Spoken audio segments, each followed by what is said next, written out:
Bom, boa noite, gente. A ideia hoje é a gente bater um papo um pouco a respeito de um dos elementos que são mais sutis e mais complicados para a gente entender no homem, pelo menos a princípio. Aqueles que já fizeram o curso de filosofia com a gente sabem que quando a gente fala que a vontade é uma constituição do ser humano, faz parte da constituição do ser humano, como se fosse o corpo físico, como se fosse o corpo emocional, a gente acha um pouco estranho, né? Porque vontade não é um conceito muito definido. E o que a gente vai propor hoje é exatamente perceber o quanto ele é prático, não está distante da realidade, e o quanto define essas coisas que nós consideramos como mais concretas. As coisas mais densas são, de fato, mais perceptíveis para os sentidos, mas elas são eco das mais sutis. Como a gente não vê as mais sutis, a gente só atribui às coisas, o movimento, a causa das coisas, a causas materiais. Causas materiais gerando consequências materiais. E, na verdade, todo mundo material é eco de algo mais sutil. E a vontade se diz que é a causa mais poderosa de todas as causas que agem sobre o universo, tanto dentro do homem quanto fora. Eu trouxe nessa imagem inicial um símbolo, porque sempre nos mitos todos os conceitos fundamentais da filosofia são expressos através de símbolos, e esse é o símbolo da vontade por excelência, que é a espada, dentro do mito do rei Arthur Excalibur. Num determinado momento, quando Arthur, que está aí retratado nesse belíssimo filme, Excalibur, que para mim é o melhor filme sobre o mito do rei Arthur, que se baseia no romance de Thomas Malory, muito bom esse filme. Vocês percebem que quando Arthur se torna rei, a dama do lago entrega para ele Excalibur acima das águas. Essa Excalibur, que nós vamos entender que está associada à vontade humana, quando ela se coloca acima das águas, ela é uma vontade de um rei. Exatamente porque as águas estão associadas à horizontalidade do plano material. Quando a espada está mergulhada dentro das águas, ele só tem desejos materiais. Quando ela se coloca acima das águas, significa que ele já tem uma vontade espiritual, que não está manchada pelo egoísmo, que já tem capacidade de pensar na humanidade, já tem capacidade de ir além da sua própria personalidade. E quem tem esse tipo de vontade é um rei. Ainda que não seja um rei político de uma sociedade, reina sobre si mesmo. Reina sobre os seus impulsos, reina sobre os seus instintos. Então esse motivo, esse motor central do mito do rei Arthur, que é a espada, uma espada bem forjada, né, que resiste a qualquer matéria, atravessa a matéria, onde há uma vontade, há um caminho, nós vamos falar um pouco sobre isso, é o símbolo daquilo que a gente vai buscar entender através de vários exemplos. O que é a vontade humana? E por que se diz que é o maior poder, o mais divino dos poderes que residem dentro do homem, certo? Então vamos lá. Platão sempre começa, quando fala de qualquer conceito, ele é bem reiterativo nisso, eu acho que ele tem propósito nisso, então vou fazer a mesma coisa, que é sempre falar o quanto as palavras estão esvaziadas. Vontade, então, é top de linha, eu acho que pior do que vontade só amor. Amor realmente não significa coisíssima nenhuma, mas vontade está entre as 10 mais aí. Porque vontade virou sinônimo de desejo, e percebam que não é qualquer desejo. Porque se eu quero tomar um sorvete, posso, estou disposta e tenho o dinheiro no bolso, eu não digo eu quero tomar um sorvete, eu desço e tomo. Quando eu falo eu quero tomar um desejo, eu estou com vontade de tomar um sorvete, geralmente eu não vou comprá-lo. Ou porque eu estou com muita preguiça, ou porque estou sem dinheiro hoje, ou porque estou gripada, ou porque é muito calórico, não é isso? Eu tenho tanta vontade de tomar sorvete. O que vocês entendem nessa entonação? É uma vontade frustrada, não é nem vontade, é um desejo frustrado, eu não vou tomar o sorvete. Então é interessante porque essa palavra, coitada, sofreu uma corrosão tão grande que ela ficou associada a desejos e nem sempre desejos bem-sucedidos, desejos frustrados. Isso é o cúmulo da decadência de uma palavra. Vontade não é desejo. Isso é uma das principais coisas que nós temos que descobrir. Então, uma conjunção que às vezes faz com que a gente entenda melhor o conceito de vontade, já que essa palavra sozinha não tem chance no mundo atual, é a gente juntar a ela um outro substantivo, que é força. Força de vontade. Você percebe que já dá uma tônica diferente? Se você diz, uma pessoa tem vontade, alguém vai te perguntar, vontade de quê? Ele tem vontade de ir, de voltar, de subir, de descer, você vai entender desejo. Mas se você diz, uma pessoa tem uma força de vontade, você já vai entender que ela é determinada, que ela está ligada aos seus objetivos, que ela não vai desistir. Vocês percebem que essa conjunção, essa articulação, já dá uma tônica um pouco mais aproximada, já aproxima a palavra do sentido original. Tá? Embora isso possa gerar também algumas confusões que nós vamos ver adiante. Porque às vezes a gente confunde força com esforço. É aquela pessoa que está se arrastando para fazer as coisas. Essa não é uma pessoa forte. Essa é uma pessoa que não está motivada. É outra coisa. Percebem como é complicado a gente definir as coisas? Filosofia é complexo, mas é uma viagem não só para dentro das palavras, é uma viagem para dentro de nós mesmos. Que a gente não está aqui para intelectualizar, a gente está aqui para encontrar a vontade em nós. Esse é o objetivo. Tá certo? Então vamos lá. Então, associada à palavra força, como eu falei para vocês, força e não esforço, fica mais claro. Não vou entrar em muitos detalhes, porque já já a gente vai falar disso. Tá? Então, força de vontade. Quem tem força de vontade, determinado, alcança os seus objetivos. Já chega um pouco mais perto. Né? Continuando, nós temos dentro de nós vários tipos de força, que também é importante que a gente perceba isso. Uma paixão não dá força? A pessoa não fica obstinada, não vira o mundo ao avesso por causa de uma paixão? Uma pessoa que está totalmente colérica, enraivecida, descontrolada, ela não tem força? Tanto tem que às vezes parte para a violência física, não é isso? A violência tem por trás força, porque pode uma pessoa que não tem força ser violenta? Mas não é a força de vontade. Vocês percebem que é totalmente diferente. A vontade não é uma força de explosão. Puf, briguei com você. Puf, corro atrás de uma coisa que eu estou apaixonado. Não. Essas forças de explosão, elas são momentâneas e inconscientes. Puf, daqui a pouco eu me controlo. Puf, daqui a pouco eu me curo dessa paixão louca, dessa obstinação. A vontade, ela é lúcida e ela é perseverante. Ela é duradoura. A força, quando se destina à vontade, ela é uma força lúcida e duradoura. Ela não é isso, ela é sempre ascendente em direção ao objetivo. Portanto, ela é uma aplicação da força totalmente diferente. Quem tem força de vontade é uma pessoa que está consciente, sabe onde quer chegar e caminha sempre. Não é uma pessoa encolerizada nem uma pessoa apaixonada. Então, vocês percebem que a palavra força a gente também tem que distinguir muito bem. Por que isso é importante a gente perceber? Porque a nossa, vocês não vão ficar ofendidos de eu falar uma coisa dessas, mas vocês vão constatar que eu tenho razão. A nossa cultura, ela é uma fábrica de homens débeis. Vocês acham que eu estou errada? É a lei do menor esforço. O sonho de todo mundo é trabalhar o mínimo e ganhar o máximo. Não é isso? É a lei do menor esforço, o comodismo. As pessoas amam muito mais a comodidade do que o crescimento. Então é uma fábrica, o tempo todo gera valores que tornam as pessoas débeis. Então o único tipo, na vida de uma pessoa débil, o único tipo de força que você conhece é a força de explosão. É como a gatinha que eu tenho em casa, eu acho ela engraçada, porque ela é absolutamente pacífica. A minha filha, ela é expert em tirar a gata do sério, só ela consegue. Ela começa a provocar a gata. Aí mexe com a gata, aí a gata sai do lugar, ela vai atrás. Aí ela mexe, aí ela faz não sei o que com a gata. Depois de uns 15 a 20 minutos provocando a gata, puf, dá uma unhada nela e some. Aí eu digo, olha, você é uma demonstração do que a cultura atual faz com o ser humano. É débil, débil, débil, débil, até que a hora que ele acumula muito estresse, muita pressão, ele comete um ato de violência e some, e volta para a sua passividade.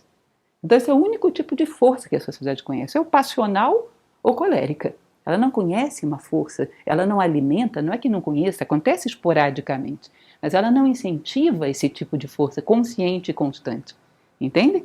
Isso é uma coisa que esse homem tem, ele teve que construir em si próprio, porque não é um elemento que a gente receba como formação. Tá? Eu coloquei para vocês esse exemplo do alpinista, porque eu acho isso interessante, dá uma imagem que é interessante para a gente. Então o cidadão está lá, está tentando escalar, sei lá, o Himalaia, seja lá onde for, Himalaia, peguei pesado, né? Um montezinho mais baixinho. Ele joga lá a sua corda, puf! Tem que ter certeza que grudou bem lá em cima, se certifica de que grudou bem, não pode ficar uma coisa incerta. E depois ele pega aquela corda, com as luvas, todo preparado para não se machucar, e vai tracionando, com ritmo, sem pressa e sem pausa, tracionando, cada vez mais próximo do objetivo. Percebem isso?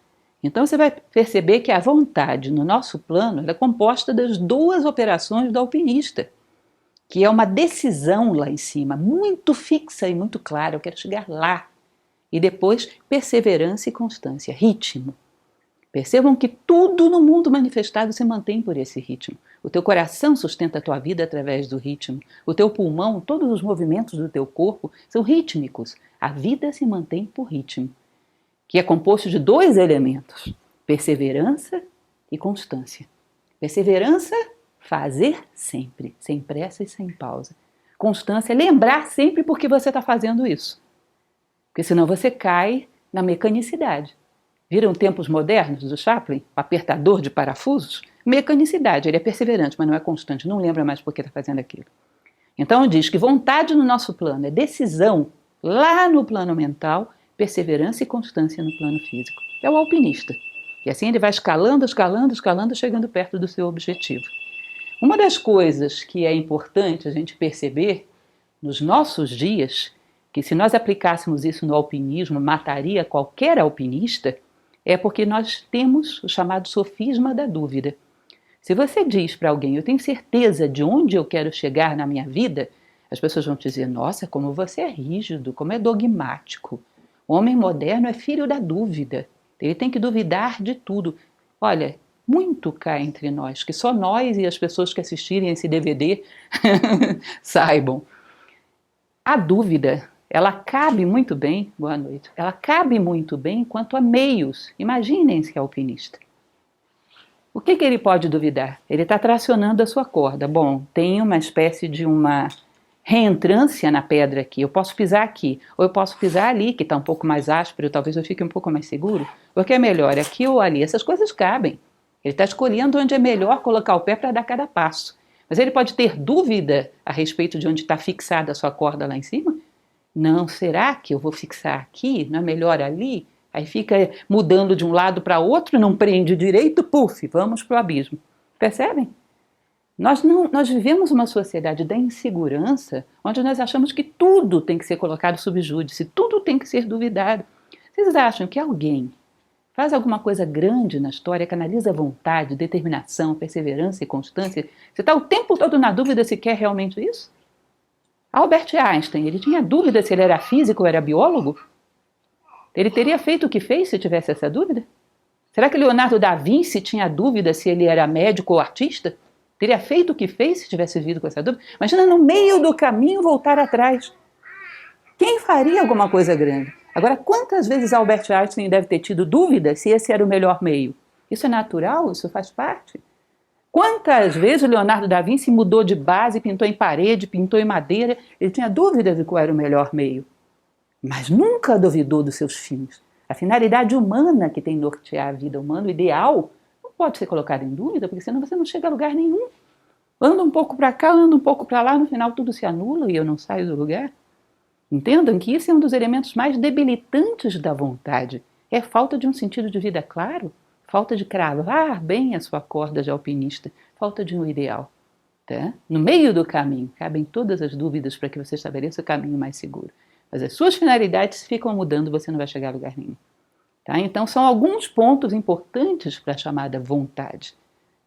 Perseverança, constância, ou seja, ritmo no plano físico, identidade, decisão no plano mental, saber onde eu quero chegar e certeza a respeito de onde eu quero chegar. Tá? Você vai dizer, mas e se mudar no meio do caminho? Como assim mudar no meio do caminho?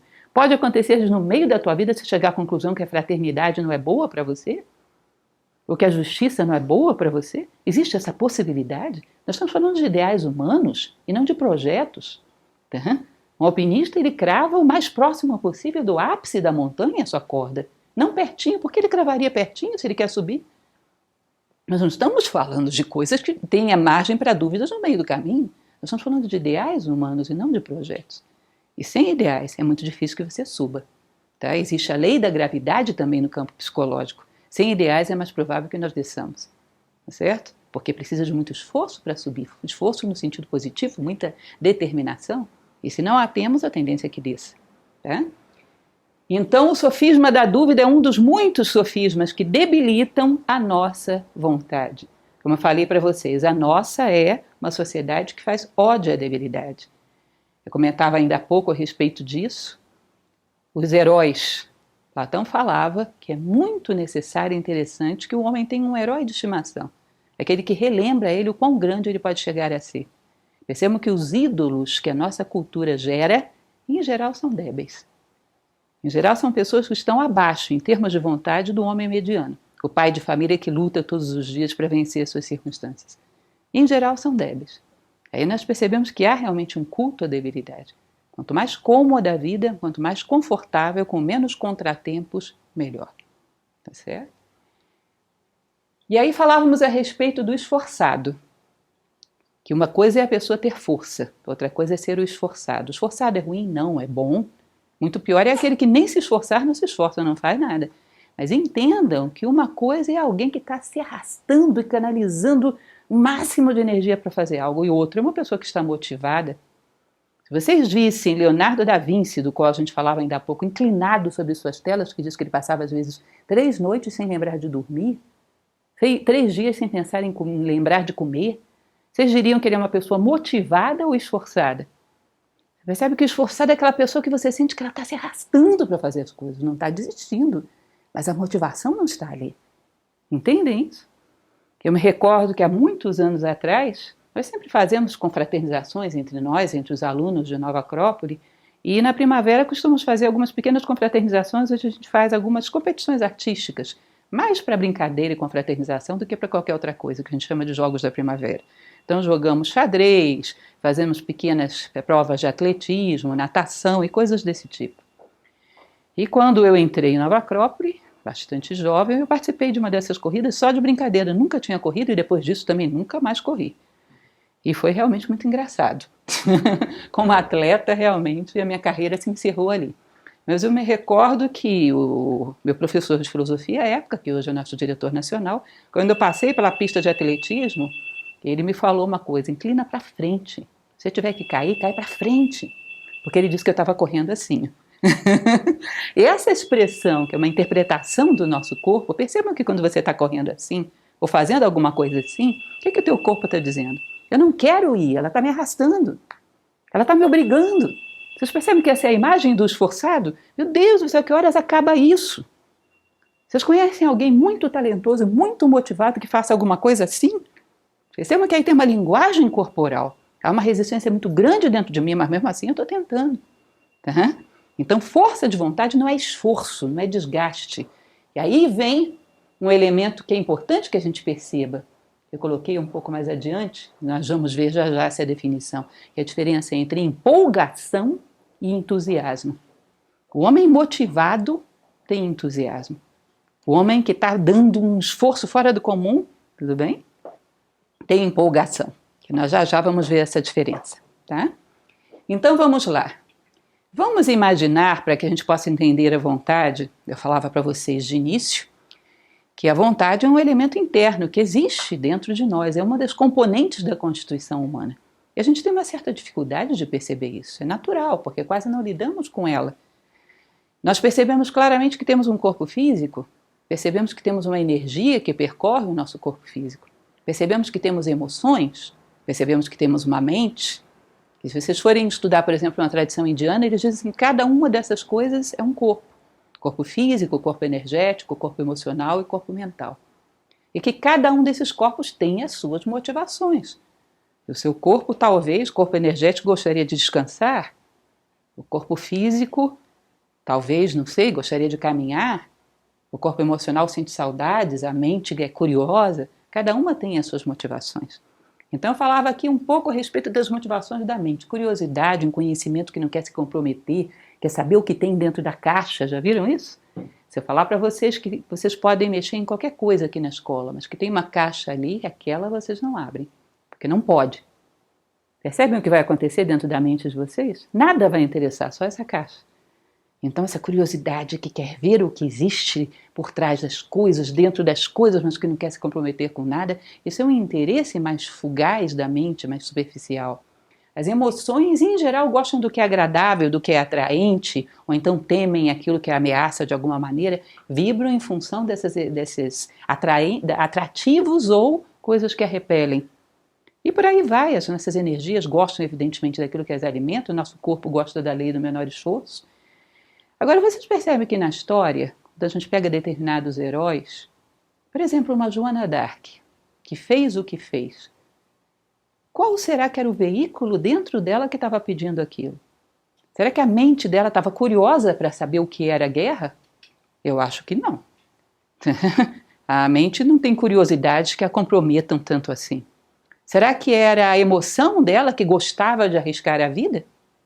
Percebam que provavelmente também não. A emoção não gosta de coisas tão arriscadas.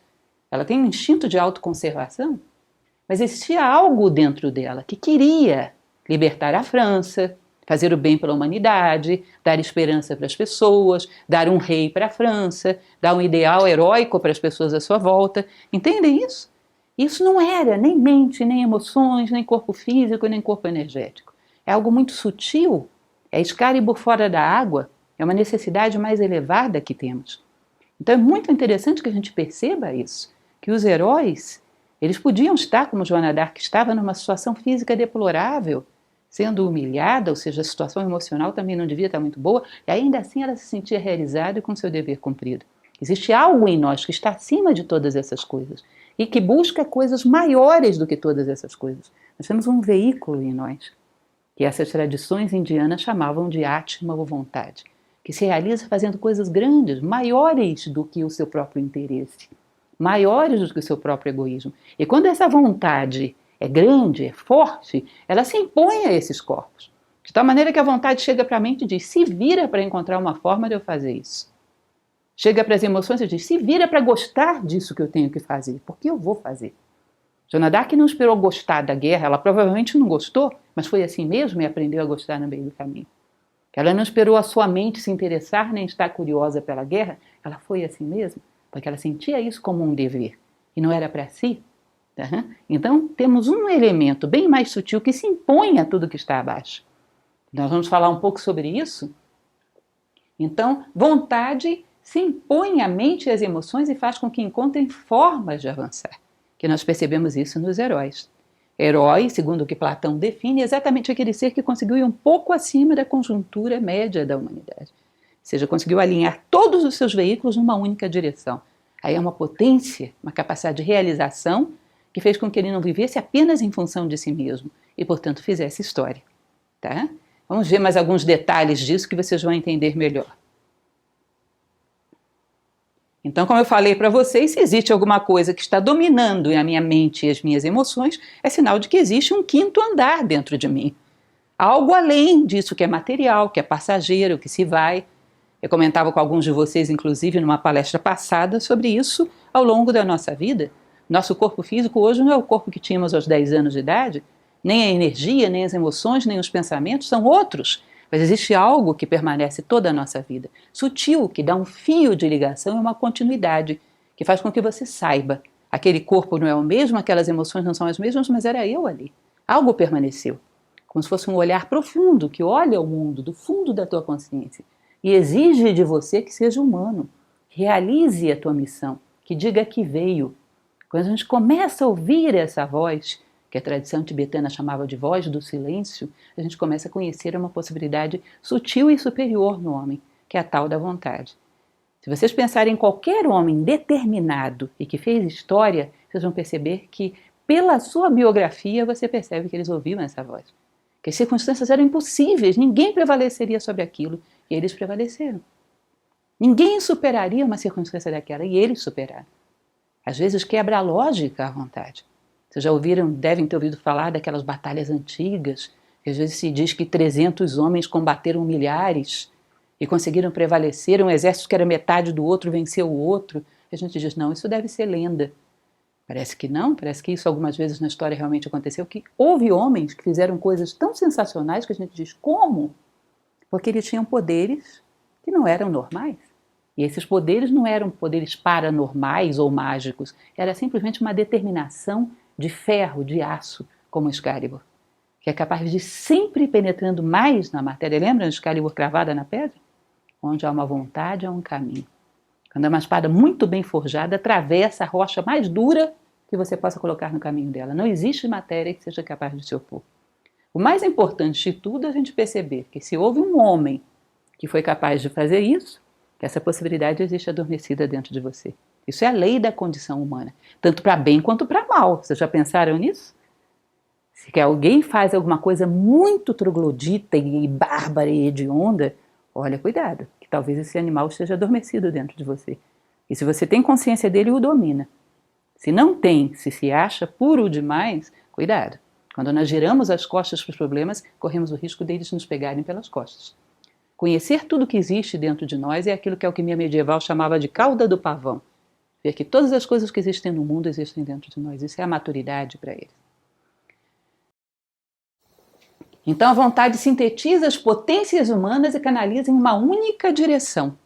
Eu dei esse exemplo da locomotiva. Imaginem vocês uma pessoa. Eu falei para vocês de 4 corpos, né? O corpo físico, a energia, as emoções e a mente. Então imaginem uma locomotiva. Eu tenho um corpo físico saudável. Meu corpo está ok. Minhas energias estão ok. Eu não estou doente, não estou com energias baixas, não estou com baixa humanidade, nada. Está ok. Né? Eu até gosto de fazer as coisas. Então, as emoções estão ok. E até conheço mais ou menos como fazer. Já andei lendo alguns livros, já andei vendo algumas pessoas fazendo. Então, conhecimento ok. Vocês percebem que aqui você tem as condições do corpo, das energias, do emocional e do mental. Vocês conhecem pessoas que têm essas 4 condições e não fazem nada? Percebem? Que não basta você ter as ferramentas, você tem que ter a Maria Fumaça aqui, né? Você tem que ter alguma coisa que propulsione tudo isso, você tem que ter a vontade. Tem pessoas que têm todas essas condições e não fazem nada. E às vezes acontece o contrário, pessoas que só têm a vontade criam todas essas condições. Lembram de Stephen Hawking, o físico? Tem pessoas que não têm nada disso e só têm a vontade. E constroem esses vagões, criam essas condições. Se diz que a vontade é o mais divino e o mais poderoso que a gente tem, porque ela se impõe sobre as circunstâncias. Nós achamos estranho isso, exatamente. Eu não quero que vocês pensem que eu estou criticando a cultura atual só por um jargão, por inércia. É preciso que vocês percebam as opiniões, o mundo das opiniões em que a gente vive. Nós tivemos um momento na história que a literatura, a psicologia, a sociologia, tudo dizia uma mesma coisa. O homem é produto do meio. O homem não pode prevalecer sobre o meio. Mas eu um dia desse sentava com os meus alunos e nós enumeramos umas 10 correntes de pensamento aí entre a segunda metade do século XIX e o início do século XX falando essa mesma coisa. É uma verdadeira lavagem cerebral. E é engraçado porque quando isso chega no Brasil, mais ou menos no final do século XIX, essa ideia, até a literatura se voltou tudo para isso, né, que foi o naturalismo, o cortiço, o mulato, a carne de Júlio Ribeiro, tudo se voltou para isso, que era um eco de Portugal, da Europa. Nós tínhamos um homem que era neto de escravos, órfão de mãe, criado, seu pai morre quando ele era muito pequeno, criado por uma madrasta, que era muito humilde, trabalhava como lavadeira, que aparentemente nunca teve oportunidade de pisar numa escola, foi autodidata. E que de 17 para 18 anos de idade era um intelectual que inclusive dominava a língua francesa. E arrumou seu primeiro emprego num jornal e escreveu sua primeira poesia publicada. Joaquim Maria Machado de Assis, que é considerado um dos maiores intelectuais da língua portuguesa, não é simplesmente do Brasil. Eu acho engraçado, você imagina, ele conviveu com vários jovens intelectuais da época que eram todos adeptos da corrente determinista. Machado de Assis estava na frente deles. E tinha uma moda aqui. Eles não viam um ser humano, eles viam a moda. E acreditavam naquilo. Como pode acreditar que o homem é produto do meio e você? Como você se fez? Vocês entendem o que é preferir acreditar numa opinião do que num fato que está concreto, em carne e osso diante de você? Isso é a massificação. E nós vivemos ainda muito essa massificação, onde duvidamos da capacidade do homem de construir a si próprio. Então, quando não acreditamos na vontade, fica mais difícil canalizá-la. Porque canalizá-la conscientemente já é complicado.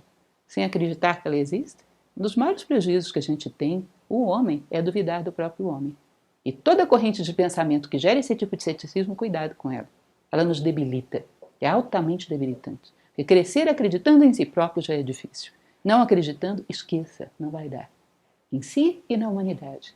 Tá? Se existe algo que é um libelo da filosofia, é jamais desacreditar da humanidade.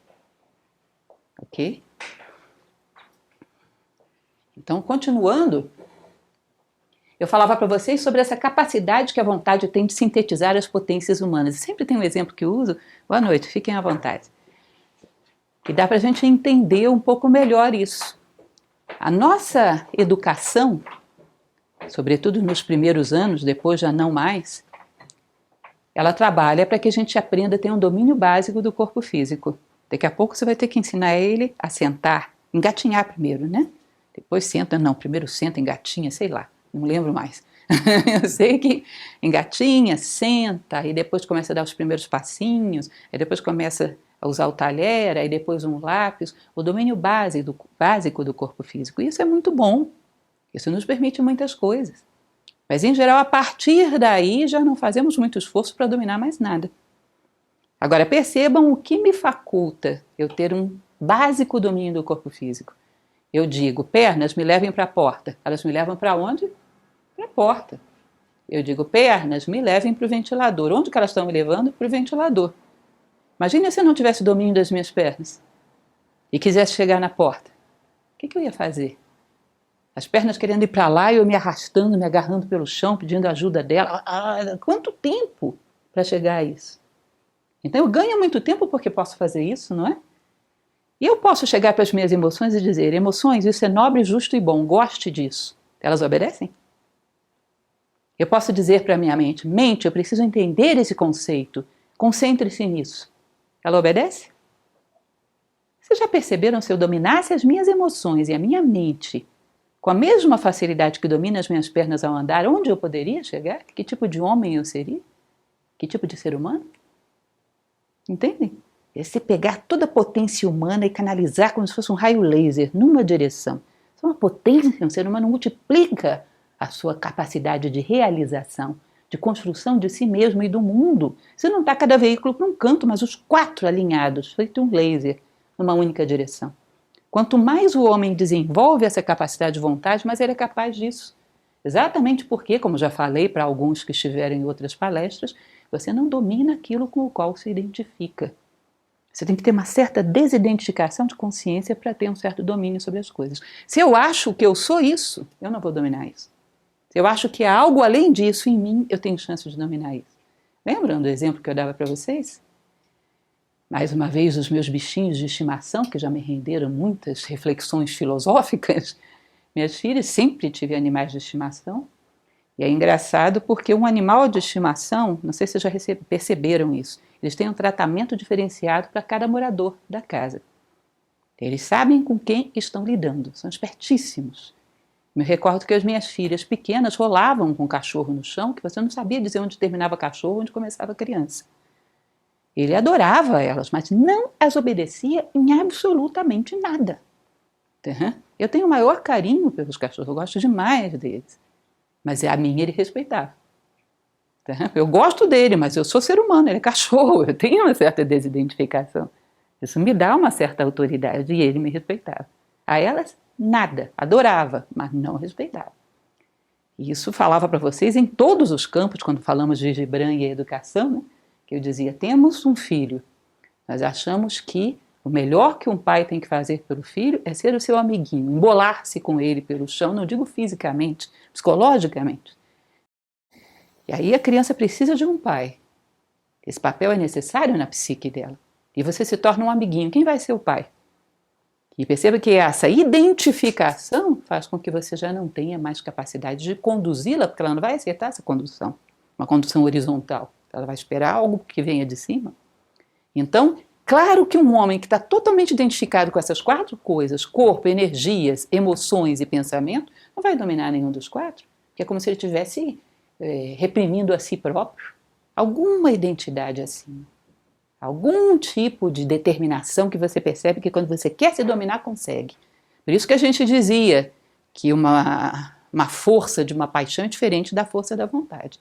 A força da vontade é controlada e consciente, a força da paixão é totalmente descontrolada.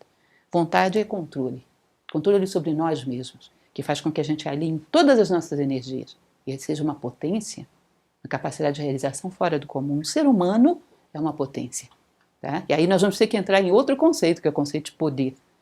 Complicado, né? Um monte de palavra para definir num dia só, mas é necessário. Está muito relacionado com a vontade.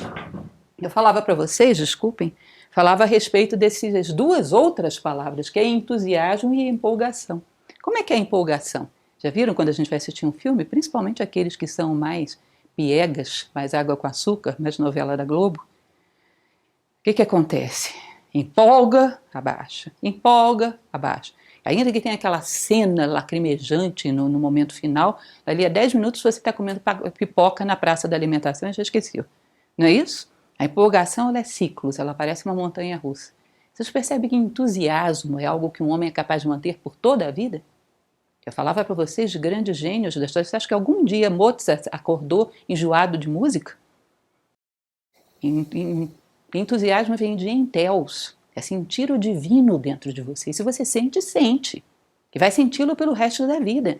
A vontade é considerada divina. Nós vamos falar já já sobre isso. É um elemento divino dentro de nós. E se você sente, sente, não vai deixar de sentir. E ela vai te motivar pela vida fora. O entusiasmo não é cíclico. Ele é um motor constante de vida. Se ele é assim, cuidado. É aquilo que o pessoal chama popularmente de astral. É mesmo, astralada. Montanha-russa emocional, novela da Globo. Né? Lacrimejante, às vezes gargalhante, lacrimejante de novo. Enfim, ciclos curtos. E que não mudam nada. Nem o mundo, nem a você mesmo. Ninguém muda nada por empolgação, por entusiasmo, sim. Todos os homens que fizeram a história tinham entusiasmo. Enteos, Deus em si.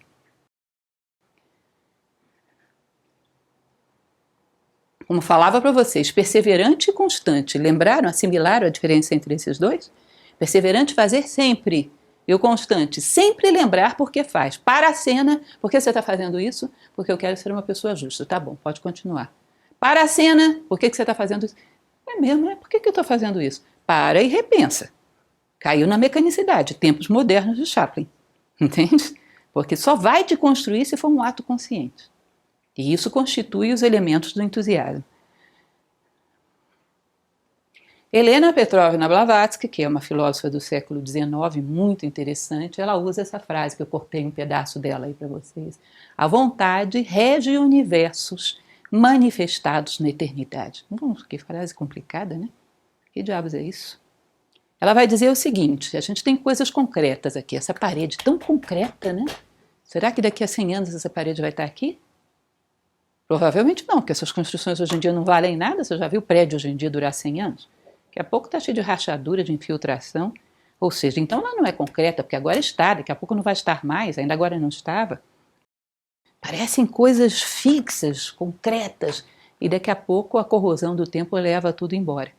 Ela vai dizer o que existe de realidade nas coisas, já que elas ficam todas indo embora o tempo todo, os objetos materiais, as coisas no plano material.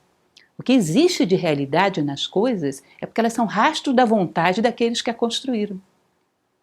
E só existem duas possibilidades, pelo menos no momento em que a gente vive, mais para frente, sei lá. Nesse momento evolutivo da humanidade, você vê os rastros da vontade divina e os rastros da vontade humana.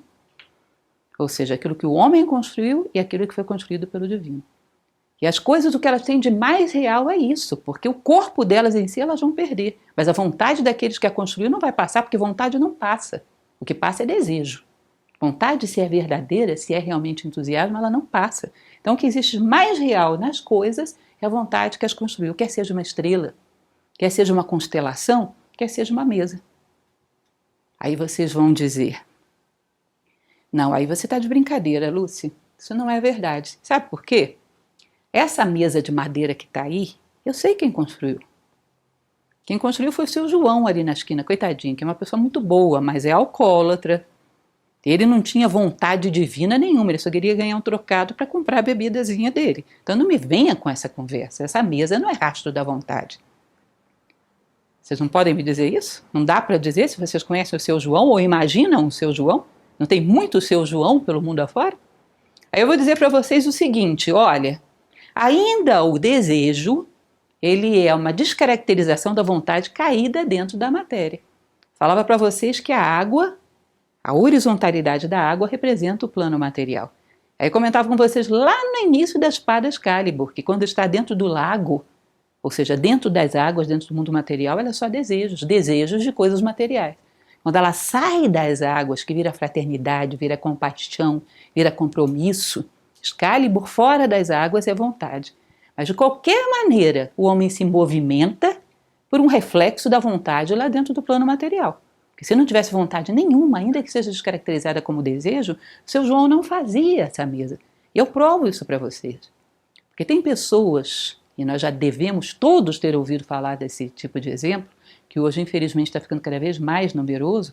Kant falava sobre isso. Ele diz que existem 3 tipos de ação. A ação por dever, que é essa vontade pura, que se compromete com coisas que não são egoístas, a ação por desejo, que é essa egoísta, que quer coisas para si, se eu fizer isso eu ganho aquilo.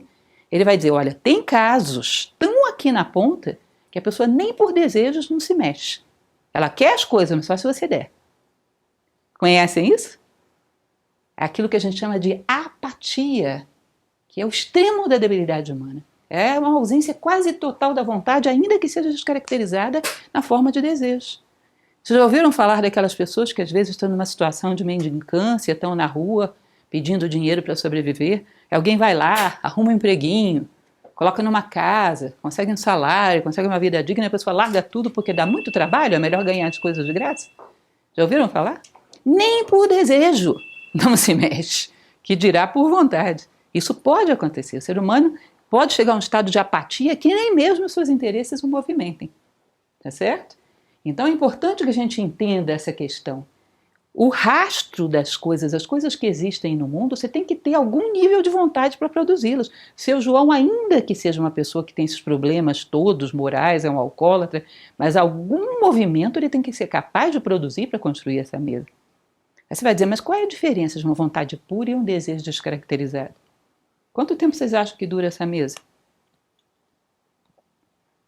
Uma mesa de madeira simples desse tipo. Sei lá, alguns poucos anos, né? Quem já foi ao Egito e viu as pirâmides lá? Não foram coisas construídas por homens? No Cairo, inclusive, existe um ditado que se diz: todos temem o tempo, mas o tempo teme as pirâmides. É um negócio impressionante, gente. A polêmica entre a ciência de quando construíram aquilo é um negócio que só recua mais e mais e mais, para, sei lá, 4, 5 mil milênios, pelo menos. Como é que pode o homem deixar uma pegada desse tamanho? Me digam, que tipo de vontade produziu isso? Vai ser corroída pelo tempo um dia? Vai, mas olha como ela está desafiando o tempo. Isso é rastro de um anão ou de um gigante? Que tipo de vontade produz isso? Vocês já viram que aqui em Brasília a gente tem uma base aérea de caças, não sei, acho que ainda tem, aqui em Anápolis, que de vez em quando passam os aviões supersônicos no céu, já viram? E deixa um rastro que às vezes, muito tempo depois que ele passou, está aquele traço no céu. Se passar um teco-teco, vai deixar também? Vai ficar uns segundos. Você sabe que todo mundo deixa algum rastro, mas fica uns segundos, ele terminou de passar, já não tem mais nada. Então quando você olha para o céu e vê um rastro duradouro como esse, passou um caça ou passou um teco-teco? E os rastros que deixamos na vida? De caça ou de teco-teco? Quando a gente passa por um canteiro de obras hoje em dia e vê um prédio sendo construído, já aconteceu com vocês? De meia dúzia de anos depois, passar por ali e ver aquele prédio que você viu sendo construído, cheio de rachaduras e infiltrações? Já com problemas? Esse é rastro de quê? De teco-teco ou de miragem? Percebam? Ou seja, pelas vossas obras vos conhecerei. Que tipo de vontade você tem? É um desejo bem material? Vai deixar rastro? Vai. Passageiro, fugaz. É uma vontade poderosa? Vai fazer história, vai construir ao mundo e vai construir a você mesmo. E tem gente que não deixa rastro nenhum, porque nem desejo não consegue movimentá-lo. Percebem? Pelas vossas obras vos conhecerei. É um depoimento no mundo do nível de vontade que você é capaz de canalizar. Isso é importante entendermos. Tá? Então, falava para vocês já desse último item, né? E imaginem o que a gente está deixando um pouco mais grandioso. Que obras, que nível de vontade já conseguimos canalizar? Que é uma pergunta inquietante, mas importante de fazer, né? O quão grandes são os nossos rastros, o quão duradouros. Porque é importante que aprendamos a ver a nós mesmos através dos nossos rastros e não através das nossas fantasias. Eu acho que eu estou fazendo muita coisa. Olha os seus rastros. É um ato de coragem, é autoconhecimento. É importante olharmos. Porque quando vemos, somos capazes de gerar uma atitude de transformação. Né? Onde há uma vontade, há um caminho. Esse é um ditado que é muito interessante. Ou seja, às vezes um local, uma situação absolutamente adversa. Tem um homem que canaliza a vontade e gera algo de sensacional que ninguém esperava. Vocês já viram que às vezes determinadas sociedades conseguem drenar pântanos, irrigar desertos. E às vezes uma pessoa se detém com um mosquito. Não é isso? Então não pensem que as circunstâncias impedem. O homem bloqueia a si próprio. E as circunstâncias se tornam uma justificativa, porque se um homem foi capaz de prevalecer sobre ela, existe essa possibilidade no homem. Onde há uma vontade real, há um caminho. Ah, não estou vendo caminho nenhum. Você não está vendo agora, daqui a pouco você vai ver, porque eu já estou vendo. O homem de vontade diz isso. Há pouco tempo, há uma semana atrás, eu assisti a um documentário, uma coisa simples, mas eu fiquei muito impressionada de ver a história de um homem muito próximo de nós, no século passado, que foi um jovenzinho do interior, um caipira, chamado Walter Elias Disney. Vocês não sabem a adversidade que esse garoto passou. E o que ele foi capaz de superar para fazer o que fez. É impressionante como um homem de vontade. E faliu umas 3 vezes na vida e dizia, vai dar. E começava tudo de novo. Até que deu, do jeitinho que ele via. Nenhum momento duvidou. Uma potência de determinação impressionante. E você olha, não estou vendo nada. O homem de vontade vê. Onde há uma vontade, há um caminho, e ele não duvida. Por muito que a circunstância seja adversa, ele não se sente derrotado, ele se sente desafiado. Ah, agora você vai ver. Desse jeito não deu, você vai ver como vai dar agora. E vai cada vez mais se fortalecendo nas adversidades, assim como o nosso corpo, que é um exemplo para nós, se fortalece cada vez que supera um vírus. Aquele não o pega mais, não é isso? Cria imunidade. A nossa psique poderia aprender disso. Então, como eu falei para vocês, onde há uma vontade, há um caminho. Agora imaginem o seguinte, vou dar 2 exemplos, um deles a gente já usou e o outro ainda não. Vocês já ouviram falar a respeito de um homem chamado Aristóteles Onassis? Onassis, que eu conheço de quebra, porque gosto muito de uma cantora chamada Maria Callas, e eles foram casados numa época. Onassis é um homem que passou fome, teve que enterrar os próprios pais mortos pelos turcos, passou uma adversidade terrível, e era de uma determinação fora do comum. Mas qual era o objetivo de Aristóteles Onassis? Sabe qual era? Ser o homem mais rico do mundo. Era só esse, ou vocês acham que ele tinha algum objetivo metafísico? Ser o homem mais rico do mundo. E aí você pega, por exemplo, uma Joana d'Arc, que falamos. Era uma vontade arrasadora, mas o que ela queria? Fazer história, dar esperança aos homens, libertar a França, fazer com que os franceses tivessem um sonho, tivessem um rei. Você percebe que ela tinha capacidade de sonhar e tinha capacidade de plasmar, de concretizar. Tá? Ela via no plano espiritual, ela tinha uma vontade pura. Onassis só tinha visão no plano físico, ele queria abrir caminhos aqui. Mas vocês percebem que quando a sociedade está muito débil, aí vem o ditado que a minha avó tanto gostava, numa terra de cegos, quem tem um olho é rei. Um homem desse não aparece porque as pessoas estão muito débeis. Então, quando alguém é muito determinado, ainda que seja só para coisas terrestres, chama atenção. Vocês percebem que é muito escasso homens muito determinados? Ainda que seja só por interesses materiais, sai desbravando. Esse homem chegou a ser um dos mais ricos do mundo. Tá? Sai desbravando. Porque as pessoas estão cada vez mais débeis. Então, em terra de cego, quem tem um olho é rei. Agora, imagina uma vontade como aquela de Onassis voltada não para ele, mas para a humanidade. O que teria feito? Ele não teria feito fortuna, ele teria feito história. Ele não teria desfrutado de uma grande fortuna, ele teria talvez amenizado a dor de muita gente. Tá? Mas entendam que é a mesma potência, é Excalibur dentro d'água, ou é Excalibur fora d'água. Tá? Então, uma espada bem forjada, como eu falava para vocês, é interessante porque existe no interior da Itália, e é uma curiosidade turística, uma pedra com uma espada cravada até em empunhadura dentro dela. Ninguém sabe dizer cultura Vila Nova. Quem sabe dizer como cravar aquela espada lá dentro? Porque é uma rocha. Eu não me lembro qual é o mineral, mas uma rocha bastante resistente. Que é um símbolo desse antigo mito, que diz o seguinte: quando a nossa vontade é uma espada bem forjada, é um aço bem temperado, não existe pedra, mineral, nada no mundo que seja capaz de opor-se à sua passagem. Entende? Onde há uma vontade, há um caminho. Quanto mais bem temperada ela é, quanto mais resistente ela é, mais ela é capaz de atravessar adversidades. A espada cravada na pedra é símbolo disso. Excalibur é isso. É um aço de boa têmpera. Me recordo que minha avó costumava falar uma coisa e depois eu fui descobrir como minha avó sabia isso. Eu nunca descobri, vai ser um mistério, que ela já morreu há muitos anos. Que ela costumava dizer, olha, minha filha,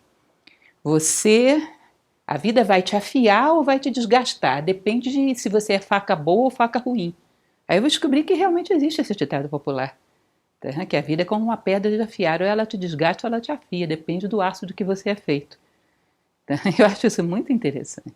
Ou seja, para uma espada, a pedra quanto mais dura for, mais afiada ela vai sair. Tá?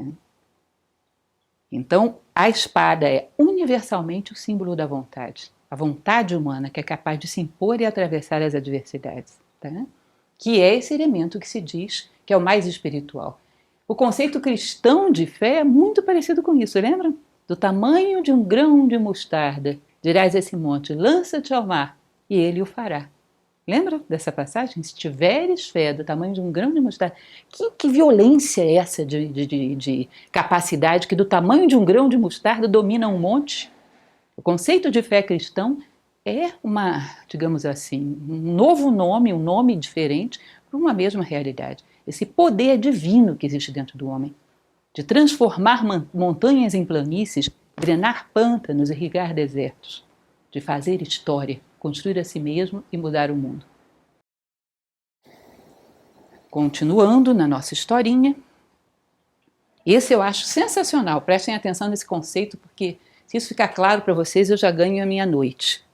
Imaginem os problemas que temos na vida e imaginem um funil. Nós entramos nos problemas de diversas formas. Imagina a gente ficar a noite inteira aqui enumerando como a gente já entrou em enrascadas na vida.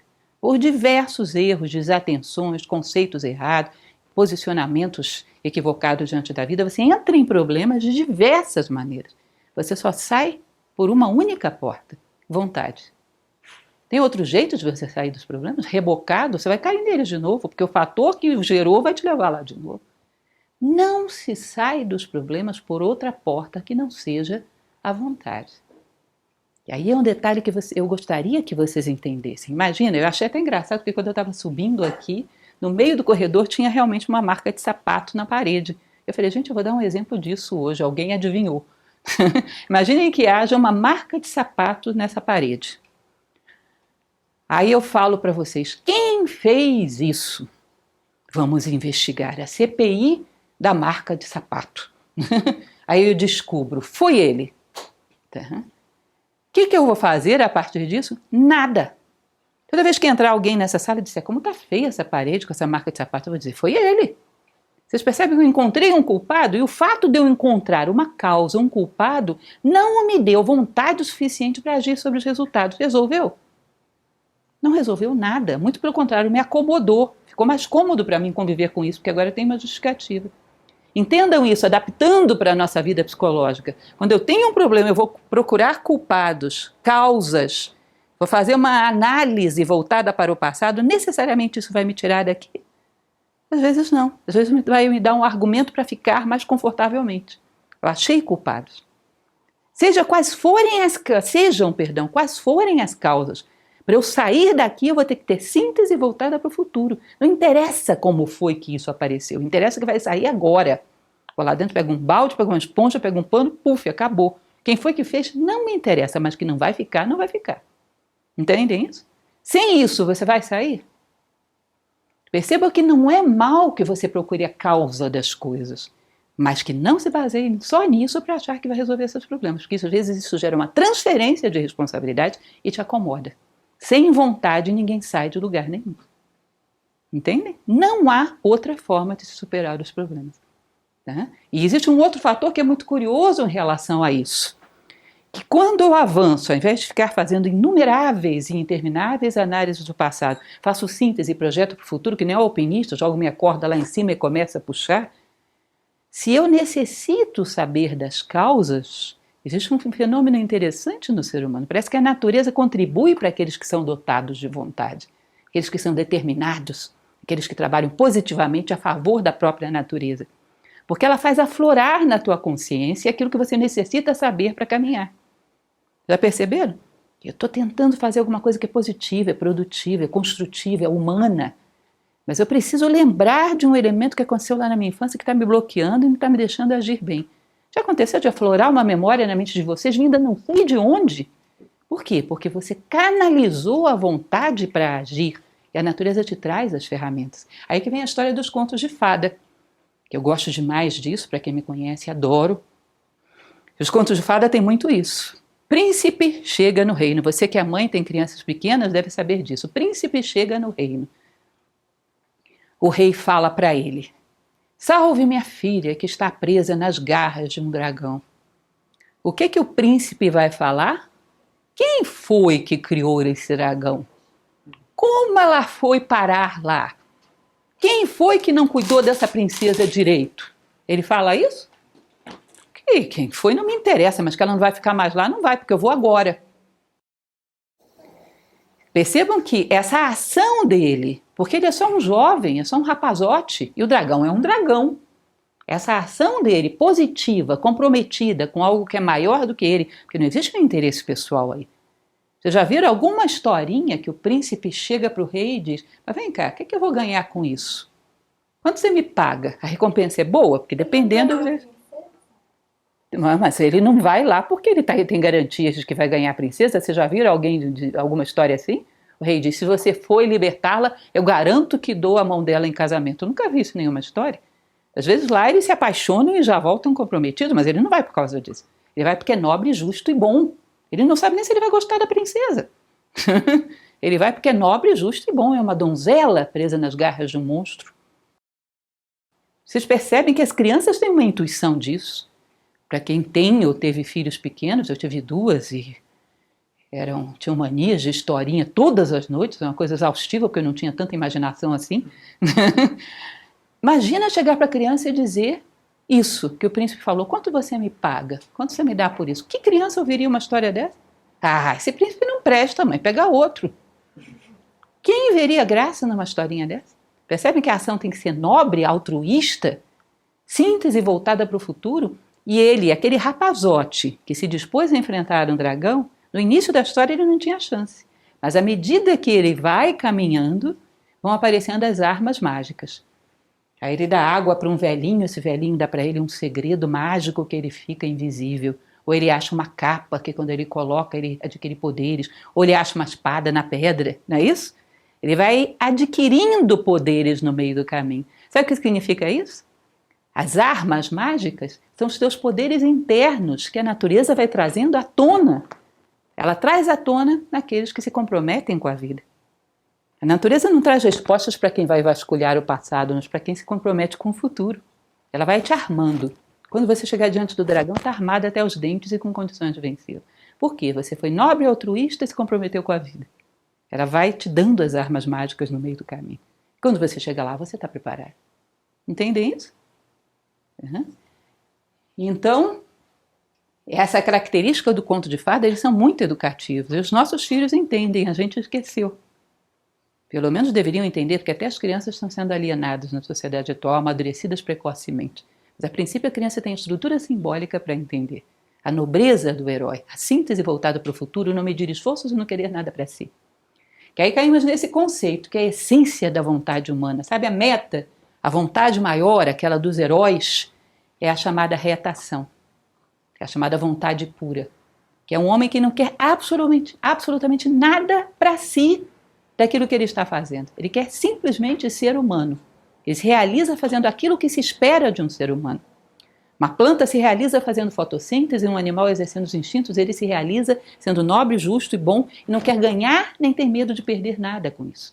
Isso é chamada vontade pura, ou ação por dever, ou reta ação, que diz que é o ápice, é a sabedoria, é o ápice da vontade que o homem pode chegar.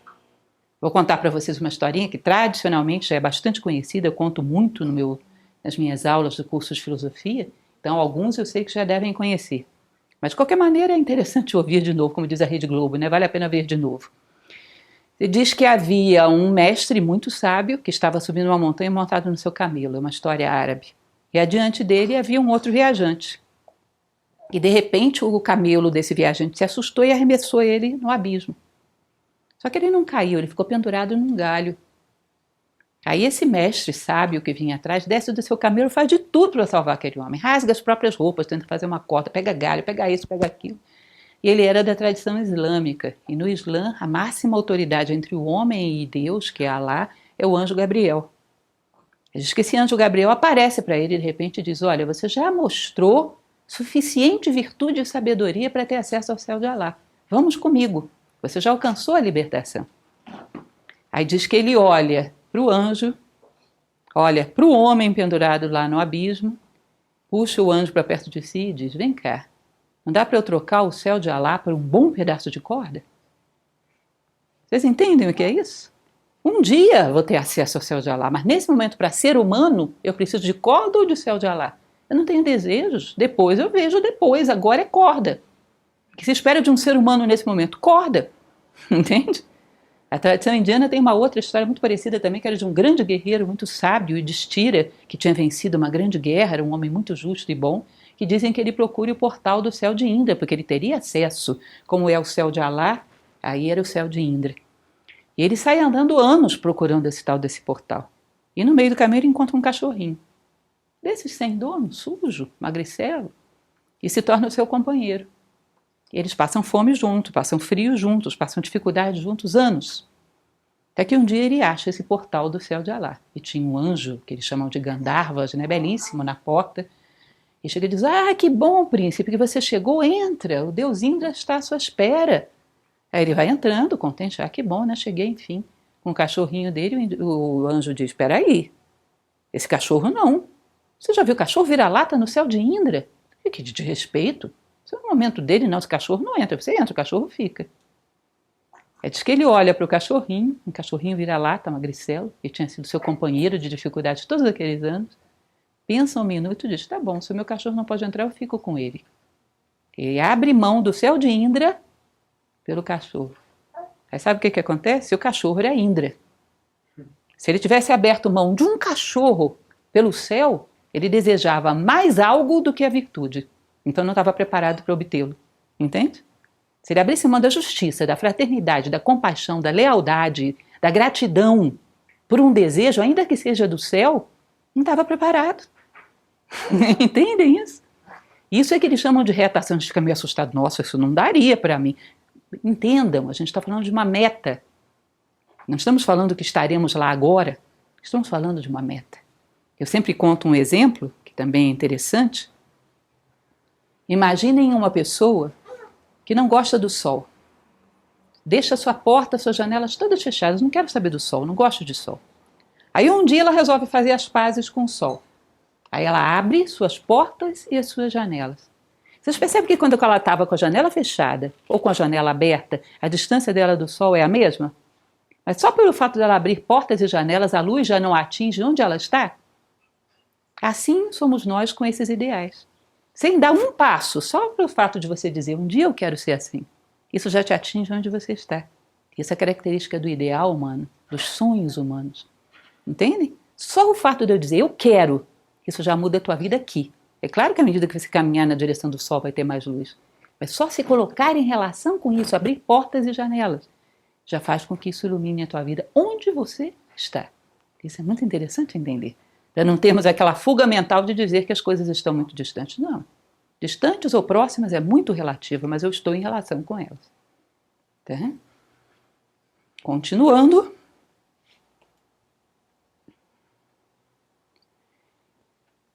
A vontade é mais poderosa, evidentemente, com objetivos humanos, ou seja, altruístas, grandiosos, do que com objetivos egoístas. As pessoas vão dizer, mas o Onassis era potentíssimo, tinha um desejo egoísta. Vocês imaginam se o Onassis, com toda aquela potência de determinação, colocasse altruísmo e generosidade?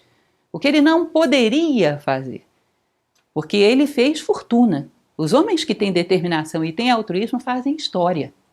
Marcam 2.000, 3.000 anos de história. Muita coisa que a gente falou aqui, por exemplo, veio de um simples filósofo chamado Platão, que viveu sabe há quanto tempo? 2.400 anos. E está aqui, porque constantemente nos inspira. Se ele só quisesse fortuna, será que estaria aqui depois de 2.400 anos? A vontade humana, quando ela é realmente humana, tem objetivos espirituais, altruísmo, generosidade, justiça, fraternidade, ela é a maior potência que o ser humano pode chegar a conhecer. Daí que se diz que é o que de mais divino o homem tem dentro de si. É quando o homem se realiza, floresce, que nem o símbolo oriental do lótus. Tá? Quando ele encontra dentro de si a vontade. Um elemento importante é a questão da disciplina e da ordem. Porque a vontade é como se fosse um raio de luz. Para chegar ao mundo, ela precisa de um canal. E esse canal é a disciplina e a ordem. Lembra que a gente falava da perseverança e da constância, do ritmo? Toda a vida se sustenta em cima de ritmo. Então ela necessita de certas ferramentas auxiliares, além da perseverança, da constância, ela necessita de disciplina e ordem, porque senão como você vai canalizar a determinação se é um desordeiro? não organiza nem seu espaço, nem seu tempo. Percebem que essa luz não consegue chegar ao mundo? Eu coloquei o exemplo de Ulisses, que é interessante, mas tem muitos outros. Ulisses, quando volta para casa, Odisseia, já devem ter ouvido falar essa história, que Penélope estava cheia de pretendentes, forçando, querendo que ela os aceitasse, e ele chega, se disfarça e manda dizer que Penélope se casaria com aquele pretendente que conseguisse envergar o arco de Ulisses e soltar uma flecha que passasse por dentro de vários orifícios alinhados e chegasse a um alvo a uma certa distância. E nenhum dos pretendentes consegue fazer isso. Aí ele, disfarçado, vai lá e consegue.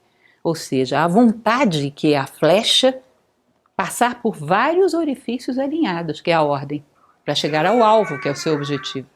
Se esses orifícios estivessem desalinhados, ela roçaria e não chegaria ao seu objetivo. Por muito que você tenha uma vontade poderosa, no meio da desordem, do caos, ela não consegue chegar ao mundo. Então, é importante que vocês percebam uma coisa. Ordem, tanto no tempo quanto no espaço, dá poder, que abre caminho para que tua vontade chegue ao mundo. Tá? E aí é importante que a gente perceba algo que a gente vai falar já já, porque a ordem é uma virtude, e as virtudes dão poder. E quando a pessoa usa essas virtudes a serviço de algo espiritual com a vontade, constrói coisas maravilhosas. E quando usa a serviço de vícios, será que dá? Também dá, porque ela é uma ferramenta. Não existe o crime organizado? Eles não usam ordem? Percebe? Se ele fosse desorganizado, seria muito melhor, teria menos potência. Kant diz isso, que essas virtudes elas podem ser utilizadas para objetivos espirituais ou não. E quando os criminosos descobrem que as virtudes dão poder, eles ficam organizados, eles ficam com métodos, eles ficam com disciplina e vão ficando cada vez mais poderosos. E aí nós vamos chegar a uma conclusão bastante cruel em relação a isso, já já. Essa questão da rejeição ao poder, que é um elemento interessante que temos que entender também, eu acho engraçadíssimo isso, porque é a mesma coisa que você ter, sei lá, se cortado com uma tesoura, chegar e dizer, as tesouras são más, vamos abolir elas do mundo. Como assim? Você é um desajeitado? O poder corrompe. O poder corrompe? Ou o homem estava procurando uma oportunidade, pegou o poder e usou para isso? A gente falava ainda há pouco de Machado de Assis. Vocês devem conhecer uma frase que ele falava. Machado de Assis era bom para de vez em quando provocar, era muito sagaz e era um filósofo, embora a gente não reconheça isso. Tem uma frase que ele escreve num jornal, a Marmota Fluminense, onde ele trabalhava, ele tinha 20 e poucos anos quando fala isso, gente. Ele era muito especial. Que ele diz assim, é errado o ditado popular que diz que a ocasião faz o ladrão. A ocasião faz o crime, o ladrão já nasce feito. Entendem isso? O cidadão, ele é uma pessoa que não conquistou valores, que tem desejos incontrolados, que é escravo dos instintos. Coloca o poder na mão dele e vai fazer o quê? Ah, o poder corrompe. Que legal! É uma boa oportunidade de você terceirizar a culpa. Como uma pessoa vai imaginar, por exemplo, Deus sem poder? Um Deus débil? Para que serve um Deus débil? Vocês percebem que o poder é o atributo por excelência de Deus? E que se nos aproximamos dele, ficamos cada vez mais poderosos? Poder é poder ser, é poder fazer, é poder construir. Agora, dependendo de quem está no volante, pode ser também poder não ser, destruir, violar. Depende de quem está no volante. Agora, é culpa do motorista ou do volante? Vocês já viram alguém multar o volante? Seria bom, né? Multar o volante, não a mim que conduzo. Feliz ou infelizmente, o Detran não compartilha dessa filosofia de vida. É isso? Então, o poder não corrompe. Poder é atributo divino por excelência. E o homem que cresce, evidentemente, se potencializa. Pode construir a si próprio e ao mundo. Pode transformar. É um fator de soma na sua vida e na dos demais. É um absurdo a gente dizer que poder corrompe, porque isso nos faz débeis. Cuidado com a filosofia, com a ódio à debilidade, que é a canção que o mundo entoa para os 4 cantos hoje em dia. Cuidado. Tá? Nós fazemos uma ódio. Quanto mais débil e mais esperto, mais se dá bem sem fazer esforço, essa é a meta. Isso, cuidado com essa ódio à debilidade. Bom, então essa institucionalização da debilidade, o comodismo, a mediocridade e a falta de compromisso vai gerar aquela consequência cruel que eu falava para vocês. Que é a frase desse Benjamin Disraeli, que era um primeiro-ministro inglês, que, como todo bom político inglês, era esperto, não muito íntegro, mas esperto. Ele dizia uma coisa, que uma sociedade só tem chance quando os homens de bem têm a mesma audácia dos corruptos. Vocês entendem isso? Os corruptos, os debilitados moralmente, os marginais, têm uma determinação fora do comum. E o homem de bem? Lei do menor esforço. Imaginem vocês, eu até coloquei isso mais adiante, se eu não me engano, quando você pega sede do Comando Vermelho, vocês sabem com que idade as crianças começam a trabalhar para o crime organizado? 7, 8 anos, viram um aviãozinho para entregar droga. E é uma disciplina que tem que ter uma eficiência fora do comum. Vocês vão dizer, é horrível isso que fazem com as crianças? É, mas essa disciplina, essa eficiência não vai fazê-lo mais forte do que o adolescente de classe média que só sabe ficar na frente da televisão apertando um botão? Mais capaz de sobreviver a uma situação dura? E vocês percebem que disciplina, eficiência, ordem, capacidade de se preponderar sobre as circunstâncias vai fazendo com que esse grupo se potencialize? E a lei do menor esforço vai fazendo com que o outro se debilite? Se você enfrenta esses dois grupos, o garoto da classe média que não quer fazer nada e o garoto que foi criado para suportar qualquer adversidade, técnica de guerrilha, o que daria isso? Perceba que é importante que a gente perceba as virtudes podem ser utilizadas como meios para fins criminosos, de fato são. A máfia é altamente eficiente. Eficiência não é virtude? Utilizada para quê? O problema é que os homens de bem estão sendo educados para serem débeis. Não terem organização, não terem determinação, não terem uma canalização de vida idealista, lei do menor esforço. Se você confronta esses dois grupos, é um desastre. Percebem isso? Então percebam que a gente está cada vez mais debilitando o bem e fortalecendo a corrupção moral. Porque todas essas técnicas estão mais presentes em quem está a favor da corrupção moral do que quem está a favor do bem. Que está indo na cultura de quanto mais fácil, melhor. Tá? A lei do menor esforço. E já ele diz, quando você enfrentar esses dois grupos, vai ser uma tristeza. Entendem isso? É muito apavorante ou não? É importante entendermos isso. Daí eu encaixei aí a frase, aliás, antes disso, a primeira frase que nós estávamos pulando, a questão do jovem, que é muito importante porque é um problema dentro da sociedade. Vocês percebem que a criança sonha com grandes heróis, contos de fada, o adolescente, o pré-adolescente, ele quer ser esse herói. É a idade da aventura, ele quer viver grandes coisas, ele quer coragem, quer ousadia. Vocês já viram como eles gostam de filmes de aventura? Que a coragem, que a ousadia. Numa sociedade onde vale a lei do menor esforço, onde o conforto é muito mais amado do que o crescimento, qual é o cidadão mais ousado e corajoso que ele tem? O traficante. Porque as pessoas que ele vê à sua volta são todas muito comodistas, sem nenhum espírito de autossuperação. Aí os pais vivem aquele drama, como é que eu vou fazer com que o meu filho não seja influenciado por más companhias? Com essa necessidade que ele tem de desafios, de pessoas ousadas, em geral, quem são os ousados na sociedade? E aí eu comentava na palestra que fizemos de Gibran sobre educação, sobre isso, que a melhor coisa para você fazer, proteger os jovens, é fazer com que eles te admirem. Tenha sonhos, comprometa-se com a vida. Faça com que ele veja em você algo grande, tá? Uma vontade de ser melhor, uma vontade de deixar um rastro luminoso no mundo. Isso é grande e bom. Ele vai te admirar. E a tua opinião vai ter 10 vezes mais peso do que qualquer outra. Entendem? E não existe forma mais eficaz do que essa, não conheço. Canalize a vontade. E essa vontade vai ser um rastro luminoso que vai chamar a atenção dos jovens que vêm atrás, vai abrir caminho. Porque eles procuram luz. Se você tem, eles vão atrás de você sem que você precise fazer muito discurso pedagógico. O melhor que podemos fazer pelos que amamos é crescer como seres humanos. Porque só assim podemos garantir que daremos alguma coisa para eles.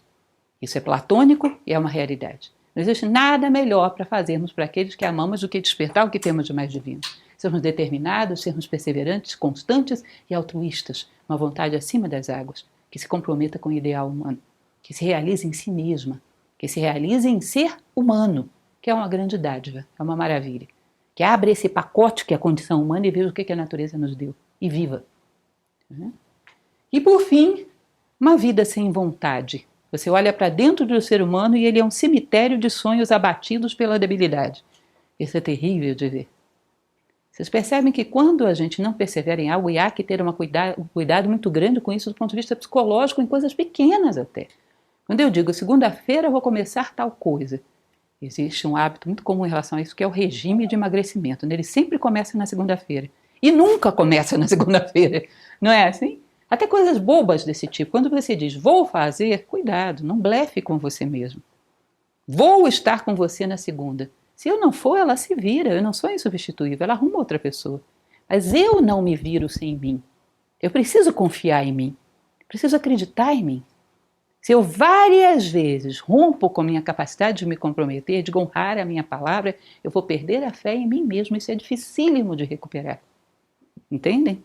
As pessoas podem te substituir. Você não pode se substituir. Você precisa acreditar em si próprio. E muita incapacidade de sustentar os seus sonhos vai fazer com que você perca a fé em si próprio, que é uma coisa que é difícil reverter.